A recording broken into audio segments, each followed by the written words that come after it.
You're listening to episode 150 of the Christian Travelers Network. Today's topic is how to interrail through Europe. Hi, my name is Sarah, and I have a background in theology and a love for travel. Having visited 9 different countries and served in 5 congregations, I wanted to create an environment that discusses and encourages the overlap of my 2 favorite things, the Lord and travel. And if you have a passion for these things, or wanting to learn how God is such an integral part of our daily adventures, then you've come to the right place. Today's topic is how to interrail through Europe. Hey Christian travelers, I'm so glad that you're tuning in today. If you remember from 2 weeks ago, we took a look at one of the train transportation systems in the United States. Well, today we're going to jump across the ocean and take a look at Europe. But before we do, I want to once again point you to our website, christiantravelers.net. There you can find other faith and travel resources, including our online platform where Christian travelers can come together in community for encouragement, for finding faith-minded travelers, and to plan trips together, network, etc. But that's still in the development phase, so we encourage you to join our email list right now, and you'll get updates once that is officially live. But without further ado, today we're diving into traveling by train. And if you remember from a couple of weeks ago, we talked about traveling through the United States, and now we're jumping across the ocean and taking a look at Europe. And in so doing, we know that Europe has just a very different dynamic than the United States. Public transportation isn't as big of a thing here because our cities are so spread apart. Whereas in a smaller geographical area, there's so many different countries, and this allows many different people with different companies to bring trains and public transportation to their communities. But how do we cut from one country to another? And I decided to take a look at this. So, because of this, Interrail has partnered with 33 different countries and their public transportation systems to create what is called Interrail. It allows you to travel between country to country while purchasing one ticket that allows you to do all of that. So, what exactly does this mean and what exactly does it look like? Well, we're going to dive into that today. So, first things I wanted to cover was what is the cost of interrailing and traveling by train from country to country? This is called a global pass. In other words, it's 221 euros or approximately 243 US dollars to purchase the cheapest pass to go from country to country. And this limits you to traveling by train for 4 days in 1 month. Now, this can get much more expensive and go up to 812 euros or 890 US dollars to travel by train for 3 months, unlimited amount of times in those 3 months. On the other hand, if you were just traveling around a country, but you were going to use more than one type of train system, you might consider getting the country pass, which the price varies by country, but it starts around 51 euros or 55 US dollars and goes up from there. So, is there a benefit to using one or the other? Well, aside from the fact that one's works best if you're just traveling. Say you chose to visit Germany and decided to travel around there. Well, having one train pass that allows you to visit multiple places and use multiple trains in Germany, this might be the choice for you. However, if you were going to multiple countries, obviously you need the global pass. But one of the things that I saw in many of the reviews and people who have done interrailing before was that they recommend you plan out your whole entire trip. You see, many people end up spending way too much money on the Interrail pass. They get something that allows them to travel every day for a month on the train when they end up staying at cities for multiple days at a time and then end up only getting on a train for maybe 6 times in the month. So, having a full plan for where you're traveling and when allows you to decide if that's the better option. And one of the other things called FlexBus, or there were some other bus systems that as well, tended to actually be a lot cheaper, even for traveling internationally. But again, if you're going to be sitting for a long period of time and are needing something more comfortable, you might end up going towards the train route. It really just depends on what you're looking for. Now, similar to my previous episode where we covered a 7-hour drive period, I decided to find two destinations on the train map that were about 7 hours apart to compare with some of our United States purchases on Amtrak. And so, what I found was that Prague in Czechia to Ljubljana in Slovenia was about a 7-hour drive apart, or 708 kilometers, 440 miles. Again, going over some of the stats of what that would cost for you to drive, assuming that the average car gets 25 miles per gallon or 10 kilometers per liter. And now, because we're in Europe, we're looking at their gas prices, which average $5.50 US dollars per gallon. Um, we found that you're going to spend about $96, almost 97, to travel from point A to point B. That's one small step, but how does that compare to flights?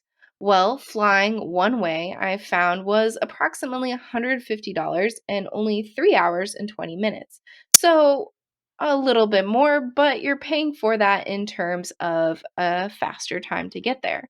Now, once you land, you may need to rent additional transportation or use public transportation to get around, which has additional costs. So, depending on what you're looking for, this may or may not be the better option. So, when it came to interrailing, what does that break down to? Well, because their passes are limited to Global Pass or Country Pass, this would technically require a Global Pass, which means that you could travel by train for 4 days, but for this specific stint, you're only traveling for one. And so this equates to 221 euros for or 243 US dollars for 10 hours and 40 minutes on a train ride. Again, this could be great if you're planning to do work or sleep or just wanting a more comfortable space to rest. But then again, you still have to pay for a car rental or other public transportation once you get there. Now, from this, you may conclude that driving is the cheaper option, but if you're an international traveler, keep in mind that you're going to need certain passports and things as you cross borders, and that you need to be aware of just the different rules of the road from country to country. While I've had the blessing of traveling on the Autobahn, it can be stressful, especially if you don't speak or read the language. Understanding what signs and what words mean does matter when you're on the road. Now, again, this is all up to you, but if you choose to go with the Interrail system, let's take a look at some of the tips and tricks for traveling. First of all, I highly recommend that you get the app. It's a great way to plan your trip, get notifications about your trip if things get delayed or changed, and just helps you navigate some of the stations. In addition, it's very important to reserve your seat with this pass because you are using Interrail, which doesn't actually own these train stations, and because you're using other train systems. By reserving your seat, you know where you're seated, and it's just required by many of the train stations that are using Interrail or allowing Interrail to use their train station. So it's just a good practice to get in the habit of reserving your seat every single time. And it's important to arrive early. Being early is better than being late and missing your train altogether. And it reduces some of the stress once you're there, giving you time to find your station and to wait. Many of the trains have some kind of sign above them telling you what time certain trains are arriving, so pay attention. Another thing that's really important to pay attention to is what seating area you're going into. Not only do you need to reserve your seat, but you need to make sure that you are sitting on the correct section of the train.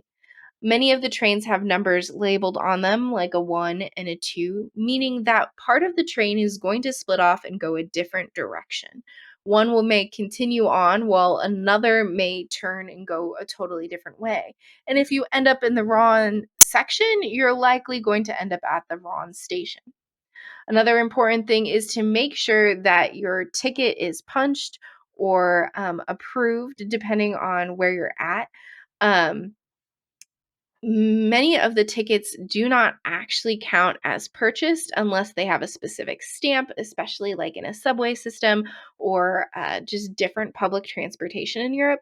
And people do come onto the car to check that you have your ticket, check that you actually paid for your seat, and can result in some really large fines. So make sure that everything is stamped, approved before you get on. Another important thing would be to know what time and station is departing before you get to your station. It's so easy to miss your departure. So, knowing when you're supposed to get off, what time, and also knowing what station is before you can help signal you to get off.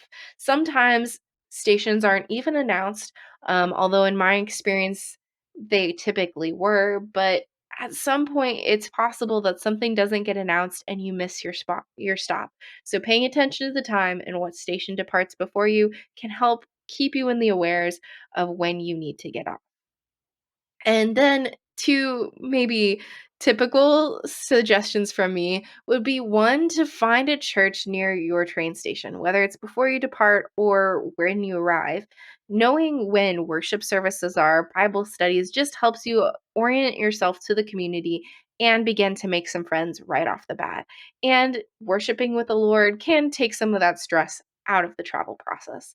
And then that being said, it's so important to also be talking with the Lord.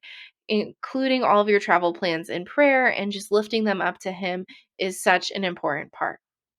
Now, I'm curious after hearing these tips and learning a little bit about the price breakdown between flying, driving, and going by Interrail, if you'll be traveling by train this summer or not.